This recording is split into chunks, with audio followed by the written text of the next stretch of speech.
Donc, une corporation de développement communautaire, donc l'acronyme est CDC. C'est un regroupement multisectoriel d'organismes communautaires qui œuvrent sur un même territoire. Donc, on est 65 CDC un peu partout à travers le Québec, donc autant en milieu rural qu'en milieu urbain. On est regroupés aussi, les CDC, via notre table nationale des CDC, qui est notre regroupement à nous. Et on représente en fait plus de 2500 organismes à travers le Québec.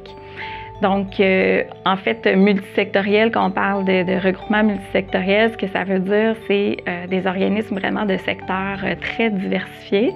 Donc, autant des organisations qui travaillent en santé, services sociaux, famille, petite enfance, jeunesse, aînés, environnement, la culture. Donc, on couvre vraiment beaucoup de secteurs d'activité.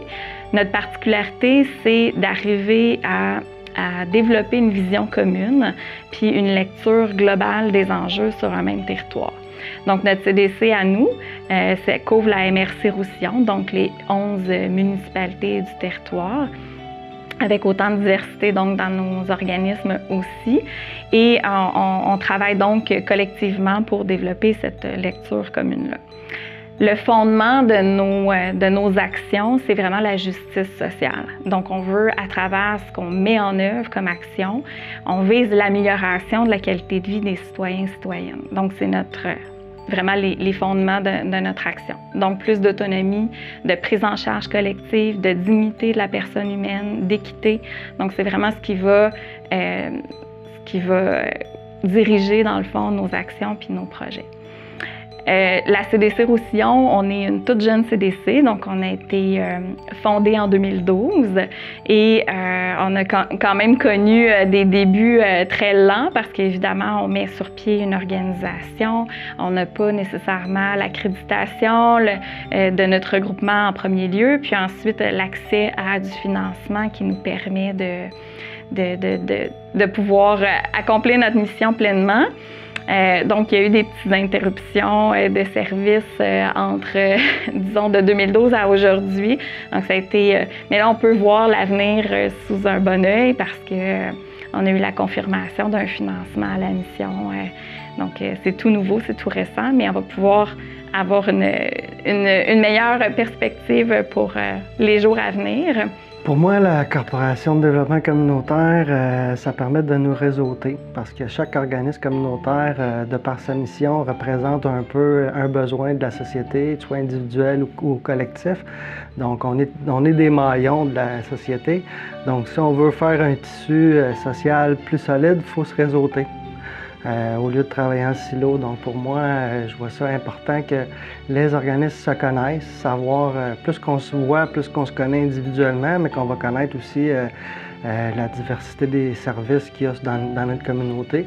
Puis pour moi, quand j'aide un homme puis que je sais que je peux pas répondre à tous ses besoins, mais je sais qu'il y a un organisme communautaire qui peut y répondre, je connais la personne, on peut rassurer l'individu dans la référence. Donc on a plus de moyens, plus qu'on se connaît, plus qu'on a de moyens, plus qu'on est efficace.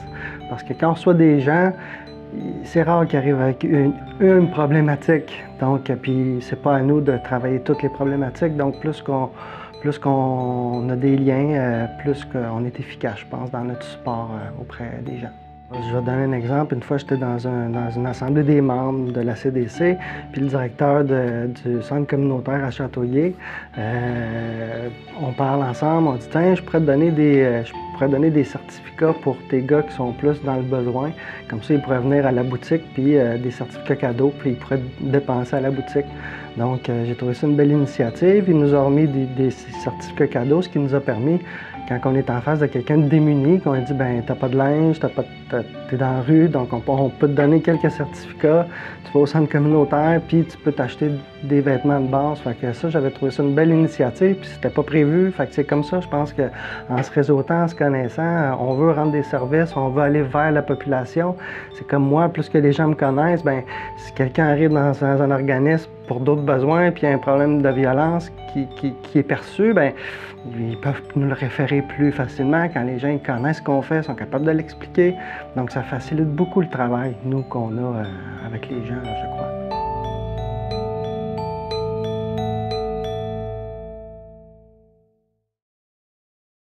Dans le fond, les CDC ont une diversité de volets d'intervention, donc environ une dizaine de volets d'intervention.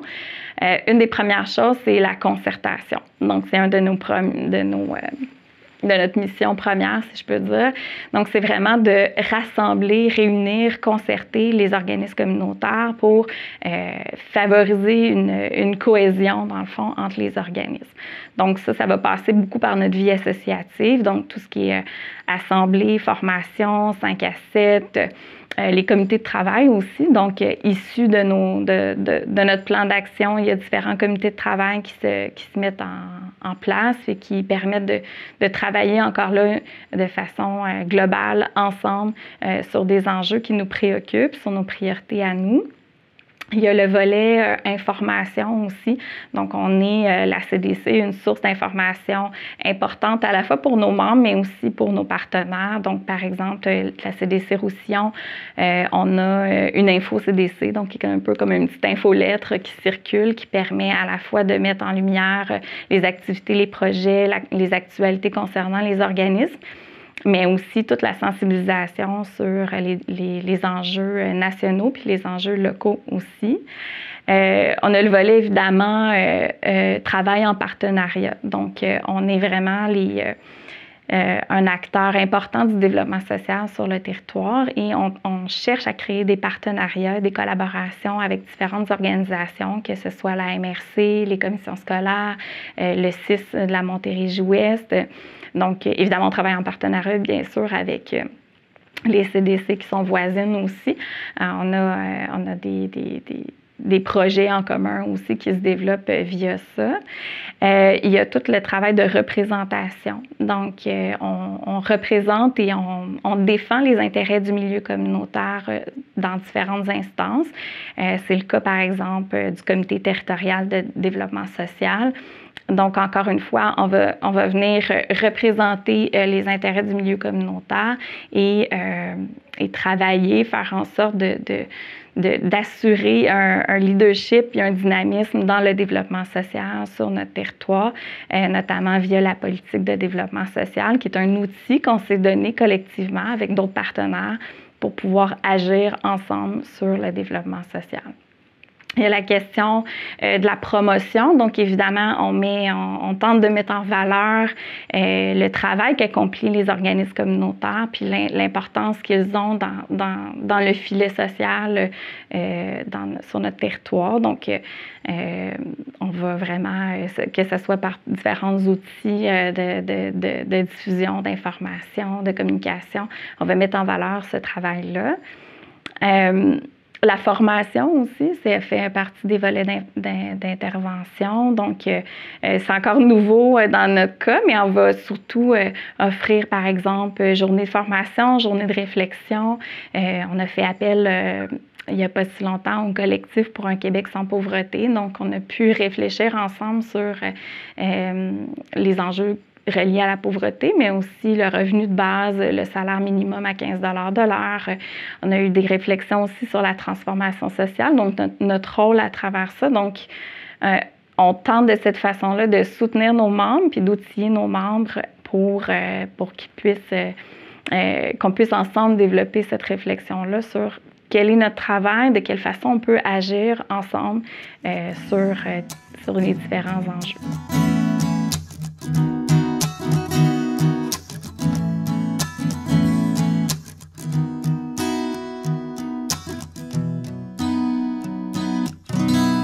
On essaie aussi de mettre en valeur, dans le fond, je parlais tantôt de la promotion du milieu communautaire puis de valoriser qu'est-ce qu'on apporte aussi.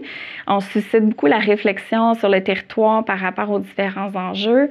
Je peux vous donner comme exemple le rendez-vous socio-économique. Dans le fond, la SCDC a été un des principaux organisateurs et animateurs de cette journée-là.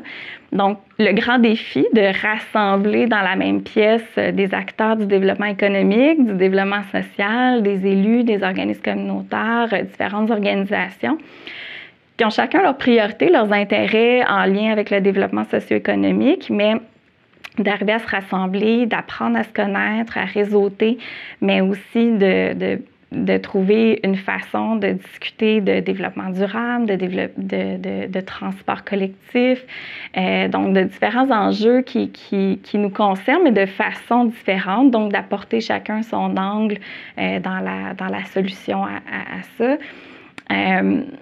Même chose avec les services de première ligne en santé. Donc, on essaie aussi de développer quelle est la part des groupes communautaires dans les soins de première ligne. Donc, on a entre autres organisé un rallye des organismes communautaires avec les médecins résidents, donc qui travaillent, qui poursuivent leur formation avec le centre hospitalier Anna-Laberge. Donc, ces médecins résidents-là qui connaissent peu le territoire et peu les organisations, c'est aussi de faire voir que dans leur pratique, donc de futurs médecins, il y a aussi la possibilité de référer, dans le fond, leurs patients à différentes ressources communautaires qui sont présentes. Donc, comment de façon complémentaire, on peut répondre aussi à des enjeux individuels de gens qui vont voir un médecin parce qu'ils ne se sentent pas bien pour telle et telle raison. Parfois, la solution peut être un soin de santé bien ciblé ou un médicament, mais parfois, la solution peut être aussi une communauté, donc un réseau et un soutien autre que la personne peut avoir besoin. Donc, c'est des exemples de partenariats qu'on crée avec différentes organisations pour vraiment, encore une fois, améliorer la qualité de vie des citoyens et citoyennes sur notre territoire. Donc, il y a évidemment toute la question du soutien aux membres. Donc, bien sûr, la CDC, on est là pour répondre aux besoins. Puis, donc, par exemple, j'ai un organisme qui m'a demandé il y a quelques semaines de venir animer une rencontre sur la vie démocratique et le membership dans son organisation. Donc, ça permet c'est un exemple d'un support qu'on peut apporter très concrètement pour un organisme sur le territoire. Donc, toute la question de la consolidation du développement communautaire, le soutien aux membres, le travail en partenariat, la concertation, la représentation. Puis, au niveau de la représentation, bien, comme CDC, Roussillon, on va évidemment représenter nos membres sur notre territoire, mais on le fait aussi de façon plus régionale sur d'autres concertations. Par exemple, la concertation Horizon, qui s'occupe de développement social et de réussite éducative sur la Montérégie-Ouest. Mais collectivement, les 5 CDC, on se nomme un représentant aussi qui va faire le travail pour l'ensemble des CDC. Même chose au niveau de la Montérégie. Donc, j'ai ma collègue de la CDC au Richelieu-Rouville qui va représenter l'ensemble des CDC de la Montérégie pour, entre autres, le déploiement, dans le fond, des alliances en solidarité et inclusion sociale. Donc, on se développe aussi ce réseau-là qui permet d'avoir vraiment une meilleure représentation des intérêts du milieu communautaire, s'assurer que nos valeurs, justement, de justice sociale soient bien représentées au sein de ces instances-là. Donc, c'est un peu le portrait de tout ce que peut faire une CDC. Bien évidemment, on ne peut pas nécessairement de façon égale accomplir tous ces enjeux-là. Il faut y aller vraiment à la couleur du territoire. Donc, il n'y a pas une CDC qui accomplit les mêmes actions nécessairement puis offre les mêmes services sur le territoire. On répond bien sûr aux besoins des membres, donc ce qui est identifié, ce qui est nommé par nos membres, mais aussi la réalité du territoire. Donc, il y a des enjeux propres à chaque territoire, puis il y a aussi il y a une dynamique territoriale, donc selon les organisations qui sont présentes, puis la place qu'occupe la CDC à travers ces organisations-là. Donc, ça va teinter beaucoup la réalité de chaque CDC.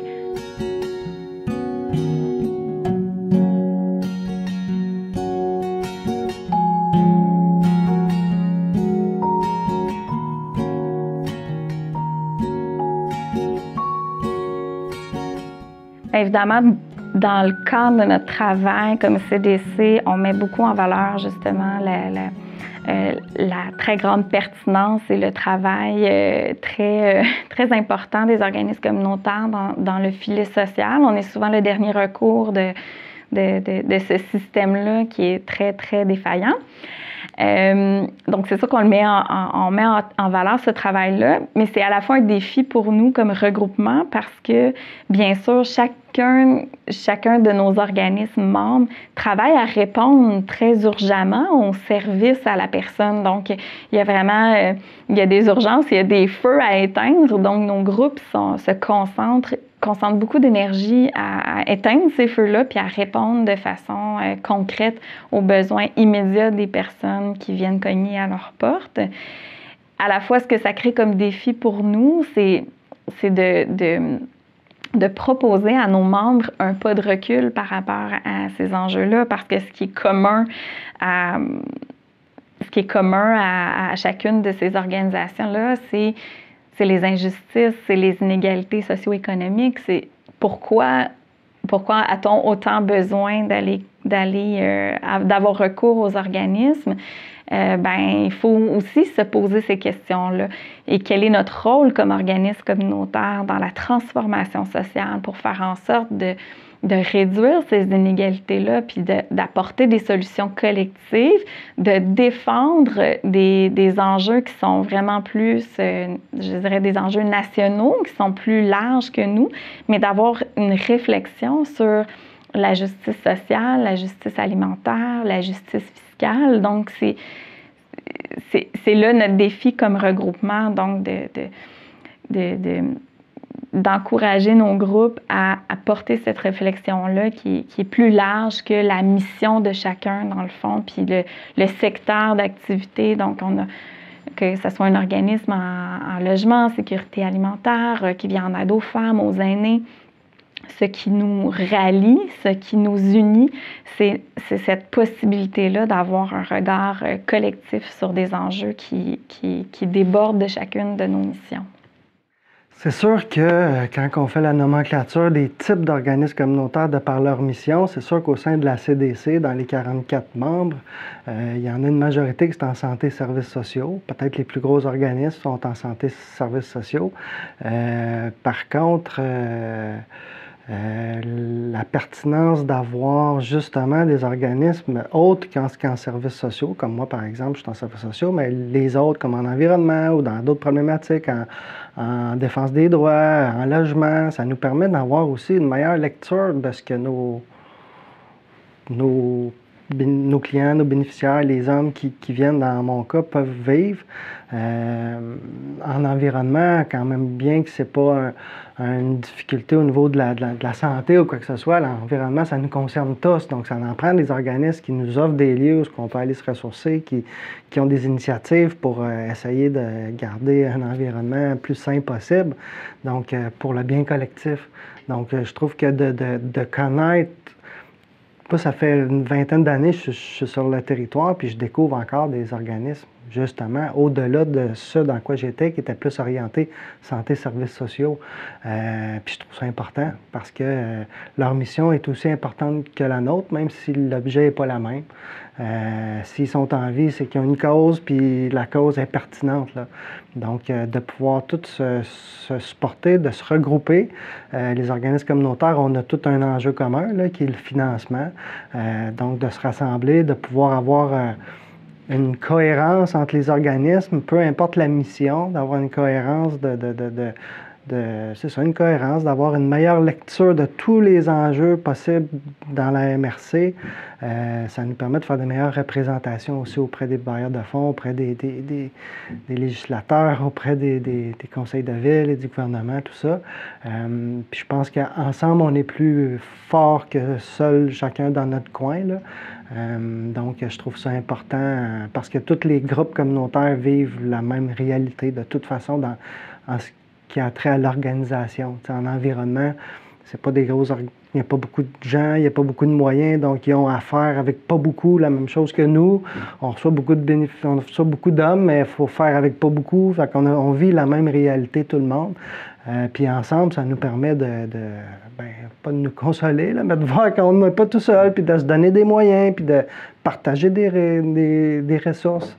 plus qu'on se connaît, bien, plus qu'on va être dans le partage ou dans l'innovation, innover des nouveaux projets qui pourraient être bénéfiques à chaque organisme ou à plus de population. Donc ça nous permet d'avoir un lieu pour construire au profit de la population. C'est pas au profit de chaque organisme en particulier, là, la CDC, c'est vraiment avoir une vision commune de on va améliorer le sort des citoyens dans la MRC et de différents aspects de la MRC. Puis en se mettant ensemble, je pense qu'on a une crédibilité puis on est plus fort. Bien, l'ensemble des organismes communautaires consacrent un temps fou à faire les demandes de financement, les bilans, les redditions de comptes, la paperasse, les nouveaux formulaires, les nouveaux modes de fonctionnement. Et pour chacun des ministères ou la différence entre le gouvernement du Québec et du gouvernement du Canada, le langage, le vocabulaire, le lexique qui est complètement différent aussi, vient aussi se fondre dans ça toute la question de la philanthropie, donc les fondations et les organisations privées qui aussi s'ajoute à toutes les demandes de financement qu'on fait. En fait, pour moi, tout ça, c'est un enjeu de reconnaissance des organismes communautaires. Le fait qu'on doive lutter constamment puis qu'on doive essayer de se retrouver dans plein dans différents programmes, formulaires, demandes. C'est aussi un enjeu de reconnaissance. Si la reconnaissance du travail que l'on accomplit et l'importance que ça a dans la société, si cette reconnaissance-là était pleinement acquise, on aurait juste tout simplement un financement à la mission stable, récurrent, et cette confiance-là des gouvernements que ce qu'on fait a une réelle valeur et une réelle économie aussi, parce que tout ce qui est prévention, promotion et tout ce qu'on accomplit comme travail vient très certainement alléger tous les autres postes budgétaires du gouvernement. Donc, pour moi, c'est vraiment une question de reconnaissance. Et oui, c'est très malheureux parce que pour chacun des organismes, le temps consacré à remplir cette paperasse-là, c'est pas du temps qu'on peut consacrer à la fois répondre aux services de la communauté, mais aussi avoir justement ce recul et cette vision-là sur qu'est-ce qui provoque l'ensemble de ces problématiques sociales-là, puis de quelle façon collectivement on peut agir pour y répondre.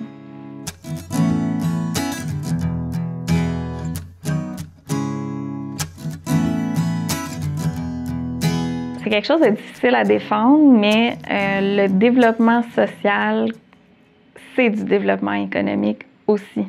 Et c'est pour ça qu'on a contribué à la journée Le rendez-vous socio-économique. C'était aussi pour démontrer ça.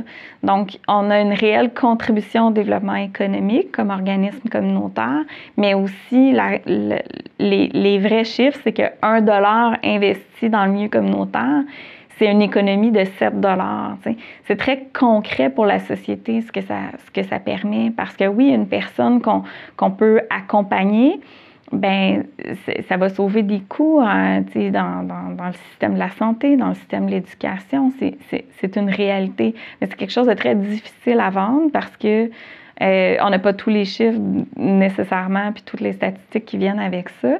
Mais aussi parce que on travaille très fort à contre-courant d'idées économiques très, très fortes pour la majorité des gens dans la société, dans la population en général, mais évidemment de nos gouvernements puis de toutes les institutions et les organisations économiques. Ce qui crée de la richesse et ce qui rapporte le plus, c'est un investissement direct dans le secteur économique. Alors que c'est pas nécessairement juste ça qui rapporte à la communauté. Donc, d'investir en développement social, ça rapporte aussi. C'est un peu ce dossier-là qu'on essaie de défendre, mais ça fait partie des luttes qu'on a.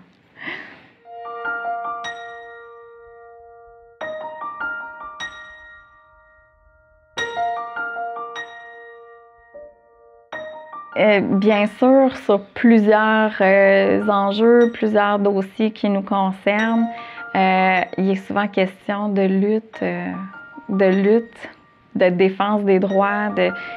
Donc, on est plus souvent qu'autrement des militants, des militantes, qu'on n'est pas juste des travailleuses et travailleurs du milieu communautaire. Donc, on lutte vraiment pour mettre de l'avant et mettre en lumière, dans le fond, les nécessités, les problématiques, les enjeux, puis on défend. Le logement social est un très bel exemple de ça. On a une organisation qui s'appelle le FRAPRU, qui a 40 ans maintenant cette année, donc 40 ans de lutte pour le droit au logement. Donc oui, c'est exigeant. Je pense qu'on est dans le milieu communautaire, les travailleuses, les travailleurs sont des personnes très résilientes parce que, évidemment, ces luttes-là sont perpétuelles. Et encore là, je renomme l'enjeu de la reconnaissance des organismes communautaires. Donc, la reconnaissance, si elle était réelle, on ne serait pas encore et aujourd'hui à lutter. Et des fois, c'est lutter pour simplement maintenir des acquis, là. On n'est pas en train d'avoir quelque chose en plus. On est vraiment dans le maintien des acquis. Et donc, c'est une lutte constante et on poursuit. Oui, bien, c'est sûr que, puis on demandera aux directions d'organismes, là, c'est sûr que parfois on se sent seul là, dans notre combat. Donc, de se regrouper en directeur ou avec d'autres, même si ce n'est pas les directions, avec d'autres gens qui vivent un peu la même réalité, ça nous permet de se sentir moins seul. On s'encourage aussi. On a vécu des coupures intenses au niveau des services, au niveau des subventions aux missions, au niveau des projets. Donc, on était beaucoup face on était pessimistes en fin de compte, donc on a fait des moyens de pression ensemble pour se faire entendre ici dans le comté. Puis on dirait que quand on se rassemble, c'est moins pire en gang. On se console ou je sais pas, ça nous permet de tenir la route, de se donner de l'espoir aussi, ne serait-ce que dans ces années-là. C'est dans ces années-là qu'on a continué à construire la CDC, malgré qu'on n'avait pas de moyens, on n'avait pas de financement. Les membres se sont quand même regroupés, payé des petites cotisations qui nous permettaient de l'ECA de construire la CDC pour ce qu'elle est rendue aujourd'hui. Donc, puis ça, c'était dans des années difficiles. Donc, imaginez qu'est-ce qu'on peut faire dans des années plus faciles, où on a plus de moyens, ça serait impressionnant. Mais pour l'instant, ben, ça a été notre contexte. Puis quand on est une gang, ben, on s'entraide, c'est ça.